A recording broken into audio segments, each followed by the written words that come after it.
وہ بہت محتاط انداز میں آگے بڑھ رہا تھا. وہ ایک ہی تھا یا کوئی دوسرے بھی تھے؟ یہ سوچتے ہی میں تیزی سے پلٹا. سائڈ ٹیبل کی دراز میں دھرا اپنا پسٹل اٹھایا. اس کے ساتھ ہی راؤنڈ پڑے ہوئے تھے. میں نے اسے بھی اٹھا کر اپنی اندرونی جیب میں ٹھونس لیا. میں تیزی سے باہر نکلا اور نوین کا دروازہ بجانا چاہا مگر وہ کھلتا گیا. وہ بیڈ پر پڑی لیپ ٹاپ میں کھوئی ہوئی تھی. اس کے کانوں میں ہیڈ فون لگے ہوئے تھے. اس نے مجھے دیکھا اور مسکراتے ہوئے ہیڈ فون کانوں سے نکال لیے. میری نگاہ اسکرین پر پڑی تو میں نے فوراً آنکھیں پھیر لیں. وہ احلاق سے اس فلم دیکھ رہی تھی. مجھے اس سے غرض نہیں تھی کہ وہ کیا کر رہی ہے. میں نے لیپ ٹاپ بند کرتے ہوئے کہا، نوین باہر کوئی ہے؟ کون ہے؟ دوست یا دشمن میں نہیں جانتا. اٹھو دیکھو باہر کون ہے. میری بات غور سے سننے کے بعد وہ یوں بیڈ سے اچھلی جیسے اسے کرنٹ لگ گیا ہو. اسے تیزی سے جوتے پہنے اور میرے ساتھ باہر نکلنے کو تیار ہوگی. میں نے اسے کھڑکی سے دیکھنے کی جانب متوجہ کیا. وہ باہر دیکھنے لگی، پھر سرگوشی کے انداز میں بولی، ہے کوئی؟ لیکن وہ اکیلا نہیں ہے، وہ دیکھو اس کے پیچھے. وہ 2 آدمی تھے. بڑے محتاط انداز میں آگے بڑھ رہے تھے. میں یہ فیصلہ نہیں کر پا رہا تھا کہ ان کا مقابلہ کیا جائے یا پھر یہاں سے فرار ہوا جائے. میں نے نوین کی آنکھوں میں دیکھتے ہوئے کہا، بولو، مقابلہ یا فرار؟ مقابلہ. اس نے سرسراتے ہوئے کہا تو میں اسے لیتا ہوا باہر آ گیا. ایسے کرو، یہاں کے ملازمین کو جگاؤ. فوراً میں اوپر جا کے چھت پر سے دیکھتا ہوں. یہ کہتے ہوئے میں سیڑھیاں چڑھتا چلا گیا. دوسری منزل کی چھت پر پہنچ کر میں نے دیکھا باہر گلی میں ایک کار دکھائی دی جس کے پاس کوئی نہیں تھا. ممکن ہے اس کے اندر کوئی ہو. کمپاؤنڈ میں وہی 2 افراد اب نظروں سے اوجھل تھے. مجھے سیکیورٹی گارڈ پر غصہ آ رہا تھا کہ وہ کیا کر رہے ہیں، سوئے ہوئے ہیں یا بے ہوش ہیں، کیونکہ گیٹ پر کوئی نہیں تھا. میں نے چاروں طرف پھر کے دیکھ لیا. اب کوئی بھی دکھائی نہیں دے رہا تھا. اچانک مجھے خیال سوچا اور پھر میں نے اگلے ہی لمحے اس پر عمل کرنے کا فیصلہ کر لیا. میں نے پچھلی طرف سے نیچے جھانکا اور چھت پر سے نیچے جانے کا کوئی راستہ تلاش کرنے لگا. جلد ہی مجھے ایک پائپ دکھائی دیا. میں نے محتاط انداز میں اس پر پاؤں رکھا اور پھر شیڈ کا سہارا لیتے ہوئے نیچے اترتا چلا گیا یہاں تک کہ میرے پاؤں فرش پر لگے. میں فوراً ہی نیچے بیٹھ گیا. میں نے بجائے انہیں تلاش کرنے کے باؤنڈری وال کے اس طرف گیا جس کے ساتھ کار کھڑی ہوئی تھی.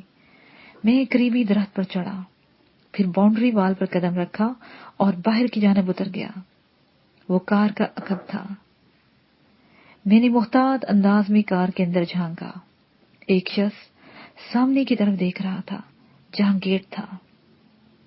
میں سانس روک کے اس کے سر پر جا پہنچا، پھر ایک جھٹکے سے دروازہ کھول کر پیسنجر سیٹ پر جا بیٹھا اور پسٹل اس کی گردن پر لگا دیا. کون ہو تم؟ وہ حیرت کے مارے ساکت ہو کر رہ گیا تھا. اس کے گمان میں بھی نہیں تھا کہ کوئی یوں سے دبوچ لے گا. 1 یا 2 لمحے بعد اس کے اوسان بحال ہو گئے. میں نے گردن موڑے بغیر کہا. اس نے گردن موڑے بغیر کہا، پسٹل ہٹاؤ اور بتاؤ تم کون ہو؟ یہاں کیا کرنے آئے ہو؟ میں نے اس کی بات نظر انداز کرتے ہوئے پوچھا. ممکن ہے تمہیں یا تیرے جیسے بندے کو تلاش کرنے کے لیے. اس نے اعتماد سے کہا. کتنے لوگ ہو؟ میں نے پوچھا. بہت سارے، تمہارے گمان میں بھی نہیں ہے. میں نے کہا ہے پسٹل ہٹاؤ. اس نے تہمکانہ انداز میں کہا جیسے وہ مجھے کوئی چونٹی تصور کر رہا ہو. مطلب تم کچھ نہیں بتاؤ گے؟ میں نے کہا اور اس کی طرف دیکھا. اندھیرے میں اس کے چہرے پر پھیلے ہوئے جذبات میں نہیں دیکھ پایا تھا. تم اپنے آپ کو ہمارے حوالے کر دو، اسی میں تمہاری بھلائی ہے. اس نے میری بات کا جواب دینے کی بجائے مجھے دھمکی دی. تو میں نے پسٹل ہٹاتے ہوئے کہا، لو پسٹل ہٹا لیا. اب بتاؤ کیا کرو گے؟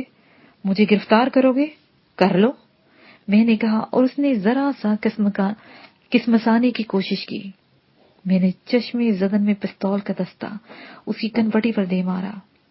وہ حیرت بھری آنکھوں کے ساتھ بے ہوش ہوتا چلا گیا۔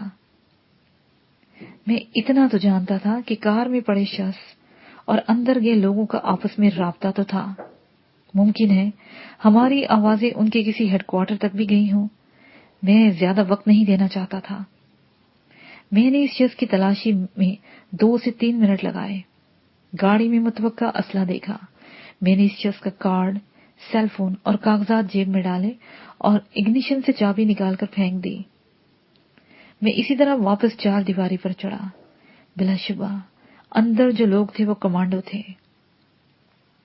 انہیں قابو میں کرنا یا ان سے پوچھ گچھ کرنا اچھا خاصا رسک تھا۔ میں ان سے خوفزدہ نہیں تھا، لیکن میں کوئی رسک لینے کے موڈ میں نہیں تھا۔ میرے لیے سب سے بڑا مسئلہ یہی تھا کہ میں انہیں اندر سے کیسے نکالتا۔ میں نے چند لمحے سوچا، پھر باؤنڈری وال سے نیچے اتر آیا۔ میں نے اس بے ہوش شخص کو باہر نکالا، اس کی شرٹ نکالی، پھر سیل فون کی لائٹ میں چابی تلاش کی۔ وہ جلد ہی مجھے مل گئی۔ میں نے کار کے پیٹرول ٹینک کا ڈھکن کھولا اور اس کی شرٹ کو پیٹرول میں بھگویا۔ اب مسئلہ آگ لگانے کا تھا۔ میرے پاس ماچس یا لائٹر نہیں تھا۔ میں نے پسٹل سے گولی چلائی، ٹھک کی آواز کے ساتھ گولی نکلی اور شرٹ جلنے لگی۔ میں نے انتہائی تیزی سے اپنا آپ بچایا اور 4 دیواری پر چڑھ گیا۔ اگلے ہی لمحے اندر کود گیا۔ میں بھاگتا ہوا رہائشی عمارت کی جانب بڑھا۔ اس میں زیادہ سے زیادہ 2 منٹ لگے ہوں گے۔ اچانک 4 دیواری کے باہر زوردار دھماکہ ہوا۔ کار کے شعلے ہوا میں بلند ہو گئے۔ اسی وقت میں نے ان دونوں کمانڈوز کو دنیا کا احمق ترین کمانڈو مان لیا۔ جب وہ تیزی سے باہر نکلے، انہوں نے پسٹل تانے ہوئے تھے اور اٹھتے ہوئے شعلوں کو دیکھ رہے تھے۔ میں اگر ان کی جگہ ہوتا تو اندر سے نوین یا کسی ملازم کو اپنی ڈھال بنا کر باہر لاتا۔ ظاہر ہے باہر کسی نے کارروائی کی ہے تو کسی کی موجودگی کے واضح امکانات تھے۔ ممکن ہے وہ بھی گھر کے اندر افراد تک پہنچے ہی نہ ہوں۔ بہرحال وہ میرے لیے بڑا آسان شکار تھے۔ میں نے تاک کر نشانہ لیا اور ایک کے سر میں سوراخ کر دیا۔ وہ ڈکراتا ہوا وہیں ڈھیر ہو گیا۔ میں نے دوسرے کو وقت نہیں دیا، اس کی رانوں میں گولیاں مار دی۔ وہ لڑکھڑاتا ہوا گر گیا۔ میں فوراً ہی اس کے پاس چلا گیا۔ پسٹل اس کے ہاتھوں میں سے نکل چکا تھا۔ میں نے اس کے ماتھے پر نال رکھتے ہوئے پوچھا، کیا کرنے آئے تھے یہاں؟ اس نے پوچھا۔ ڈاکہ، اس نے تیزی سے مگر کراہتے ہوئے کہا۔ اس کا مطلب ہے تم مرنا چاہتے ہو۔ دیکھو، صحیح بات بتاؤ گے تو اس طرح زندہ چھوڑ دوں گا، ورنہ، یہ کہتے ہوئے میں نے نال کا دباؤ ڈالا تو وہ بولا، یہاں دہشت گردوں کی اطلاع ملی تھی، ہم صرف دیکھنے آئے تھے۔ اس نے کراہتے ہوئے کہا، کس نے بتایا؟ میں نے پوچھا تو اتنے میں اندر سے نوین باہر آ گئی۔ اس نے صورتحال دیکھی۔ شک ہوا تھا ایئرپورٹ سے، یہ کہتے ہوئے وہ درد سے کراہا، مار دو اسے اور نکلو یہاں سے۔ نوین چیخی۔ نہیں نوین، میں نے اس سے وعدہ کیا ہے کہ میں اسے نہیں ماروں گا، میں نے کہا اور پسٹل اس کے ماتھے سے ہٹا لیا۔ اس بندے نے میری طرف ممنونیت سے دیکھا۔ تبھی نوین نے پوری نفرت سے اس کی طرف دیکھا، پسٹل نکالا اور اسے گولی مار دی۔ اس نے ہمیں دیکھ لیا ہے، اب وقت نہیں ہے، نکلو۔ پھر پلٹ کر ادھیڑ عمر سکھ سے بولی، شام کے وقت مہمان آئے تھے یہاں، رات ہونے سے پہلے ہی چلے گئے۔ ان لوگوں کو سیکیورٹی والوں نے مارا ہے۔ یہ کہتے ہوئے وہ تیزی سے پورچ میں کھڑی اپنی ماروتی کی جانب بڑھی۔ میں نے کہا، یہ کار تو نظروں میں آ چکی ہے، اوئے یہاں سے تو نکلیں۔ اس نے ڈرائیونگ سیٹ پر بیٹھتے ہوئے کہا۔ میں اس کے ساتھ پیسنجر سیٹ پر بیٹھ گیا۔ گیٹ پر پہنچ کر دیکھا، دونوں سیکیورٹی والے بے حس پڑے ہوئے تھے، بے ہوش تھے یا مر گئے تھے، یہ دیکھنے کا وقت نہیں تھا۔ میں نے گیٹ کھولا اور ہم وہاں سے نکلتے چلے گئے۔ گلی میں کئی کھڑکیاں کھل چکی تھیں اور کچھ لوگ باہر بھی نکل آئے تھے۔ نوین کو وہاں سے نکلتی چلی گئی۔ راستے میں اس نے گیانی جی سے رابطہ کیا۔ مجھے پتا چل گیا ہے، فی الحال تم دونوں کہیں چھپ جاؤ، وہ ملازمین بھی وہاں سے نکل گئے ہیں، اس نے کہا۔ پھر لمحہ بھر وقفے کے بعد بولا، وہ سیف ہاؤس تھا، ختم ہو گیا۔ نوین تجھے محفوظ مقام تک لے جائے گی، اور جب تک میں نہ کہوں یہاں سے نہیں جانا۔ اوکے، میں نے اختصار سے کہا اور فون بند کر دیا۔ تو نوین کنور بڑے جذباتی لہجے میں بولی، اوئے مت گھبراؤ، ایسے نہ جانے کتنے سیف ہاؤس ہیں یہاں امرتسر میں، تم ببر حالسا کے مہمان ہو، فکر مت کرو، واہ گرو سب ٹھیک کرے گا۔ یہ کہہ کر اس نے اپنی نگاہ سامنے سڑک پر لگا دی، پھر جلد ہی اس نے مین شاہراہ سے گاڑی چھوٹی سڑکوں پر ڈال دی۔ وہ کچھ دیر گھومتی رہی، پھر ایک جگہ گاڑی کھڑی کر کے بولی، اپنی سیٹ کے نیچے ہاتھ ڈالو، کچھ میگزین اور ایک دستی پن ہوگا، نکالو۔ میں نے وہ دونوں چیزیں نکال لیں، تب تک وہ باہر نکل آئی تھی۔ اسے میگزین اپنی جیبوں میں ٹھونسے اور دستی بم کی پن نکال کر ایک گلی کی جانب بھاگ گئی۔ میں بھی اس کے پیچھے لپکا۔ کچھ ہی دیر کے بعد ہمیں اپنی پشت پر دھماکہ سنائی دیا۔ ہم سکون سے وہ گلی پار کر گئے۔ ہمارے سامنے سڑک کنارے ایک ڈاٹسن کھڑی تھی۔ ہم چہل قدمی کے انداز میں اس کار کے قریب گئے، پھر اس کا دروازہ کھولا اور کار میں بیٹھ گئے۔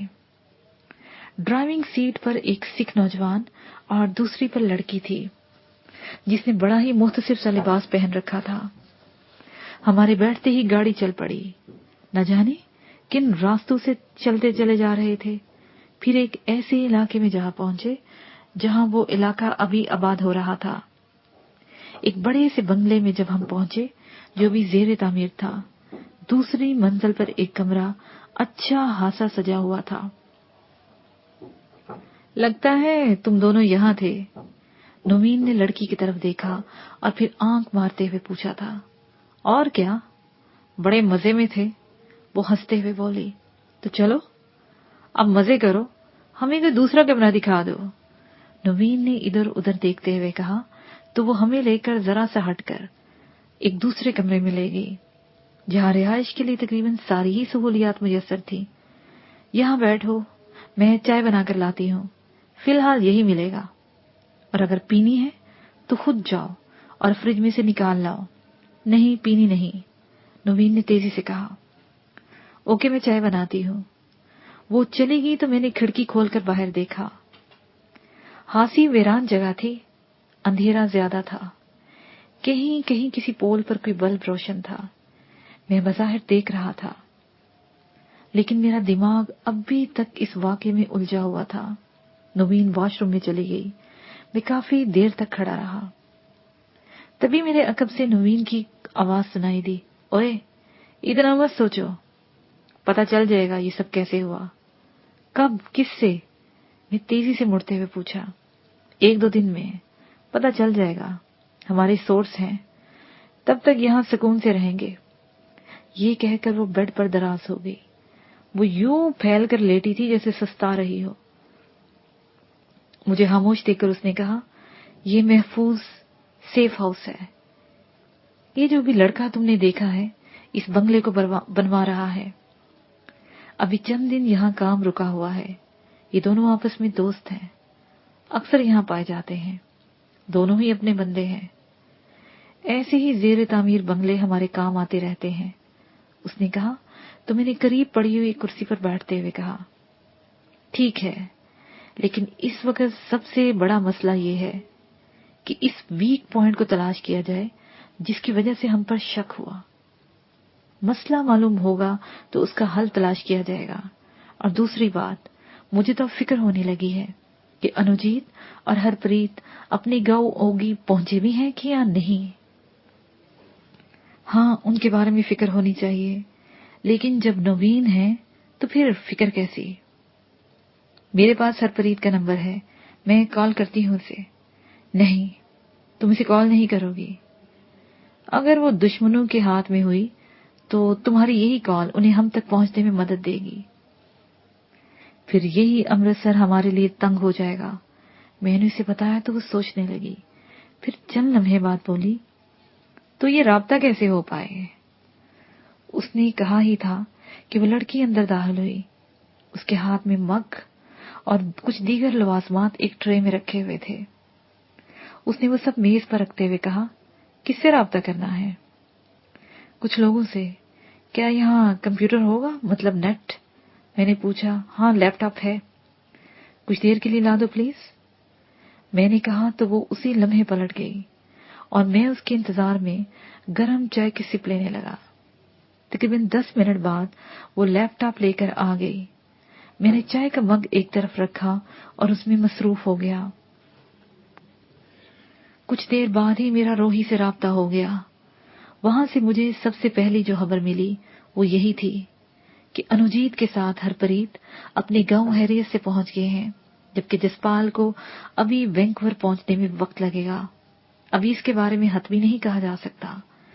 میں نے جب وہاں سے یہ سوال کیا کہ خفیہ اداروں کو ہمارے بارے میں شک کیسے ہوا، تو یہی جواب ملا کہ ابھی اس بارے میں کچھ پتا نہیں، یہ اچانک ہی ہوا، مگر اس بارے میں معلومات اکٹھی کی جا رہی ہیں۔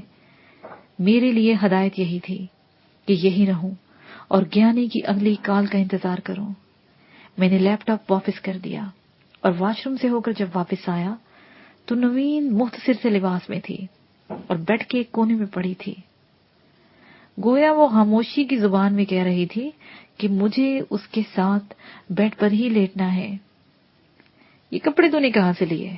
میں نے پوچھا۔ اسی کے ہیں، اب تھوڑا سکون محسوس کر رہی ہوں، اسے میری طرف دیکھتے ہوئے کہا۔ اوکے، تم لیٹ جاؤ، میں ادھر ادھر کہیں، میرا مطلب ہے باہر، میں نے کہنا چاہا لیکن وہ بات کاٹتے ہوئے بولی، یہی لیٹ جاؤ، میں تجھے بالکل نہیں کھاؤں گی۔ اس کے لہجے میں اکتاہٹ کے ساتھ شکوہ بھرا ہوا تھا، جسے بہرحال میں اچھی طرح سمجھتا تھا۔ میں نے جوتے اتارے اور بیڈ پر لیٹ گیا اور پوچھا، کیا ہم دونوں میں سے کسی ایک کو جاگنا ہوگا؟ ضرورت نہیں ہے، وہ دونوں جاگ رہے ہیں۔ کل چھٹی ہے اور وہ دونوں پوری رات موج مستی کرنے کے موڈ میں ہیں۔ تم نے اگر کچھ کھانا پینا ہے یا جاگنا چاہتے ہو تو میں تمہارے لیے کچھ بنا کر لا سکتی ہوں، تمہارے ساتھ جاگ کر باتیں کر سکتی ہوں۔ نہیں، ہمیں سونا چاہیے کیونکہ سارا دن وہ سوئیں گے اور ہمیں جاگنا ہوگا۔ کل تمہیں کچن بھی سنبھالنا ہوگا، اس لیے ہمیں سو جانا چاہیے۔ اوکے، اس نے کہا اور کڑوڑ بدل کر سو گئی۔ میں چند لمحے یوں ہی لیٹا رہا، پھر میں نے لائٹ آف کی اور سونے کے لیے لیٹ گیا۔ میں کچھ دیر تک آنکھیں بند کر کے یوں ہی اس سارے معاملے کو لیے سوچتا رہا۔ کوئی سرا تو ہاتھ ہی نہیں آیا، مگر یہ پتہ نہ چلا کہ میں کب سو گیا۔ میری آنکھ خود بخود کھل گئی تھی۔ میں نے اٹھ کر دیکھا، نوین بے خبر پڑی سوئی ہوئی تھی۔ اس نے اپنے دونوں ہاتھ رانوں میں دیے ہوئے تھے اور اکٹھی سی ہو کر پڑی تھی۔ میں اٹھا اور واش روم میں چلا گیا، پھر کھڑکی میں آ کر کھڑا ہو گیا۔ باہر نیلی روشنی پھیلی ہوئی تھی۔ یہی نیلگو روشنی والا ماحول مجھے سب سے زیادہ سہانا لگتا تھا۔ کچھ وقت یہیں گزر گیا، تبھی نوین کا فون بج اٹھا۔ وہ کسمساتی ہوئی اٹھی، اس نے فون سنا، پھر ایک دم سے حواسوں میں آ گئی۔ میں سمجھ گیا کوئی خطرے والی بات ضرور ہوگی۔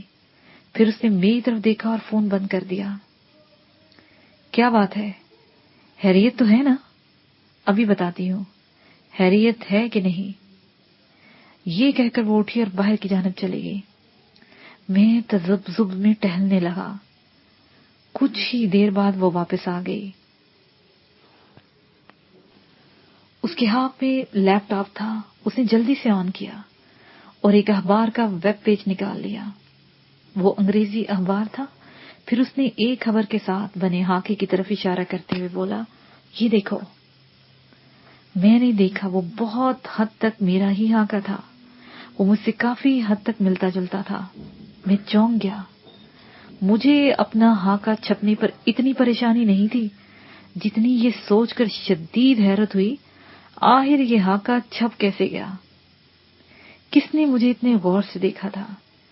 کیا میں کسی سازش کا شکار ہو رہا ہوں اور کسی بھی لمحے انڈیا خفیہ والوں کے ہتھے چڑھنے والا ہوں؟ میرے اندر بے چینی اور سنسنی کی لہریں دوڑنے لگیں۔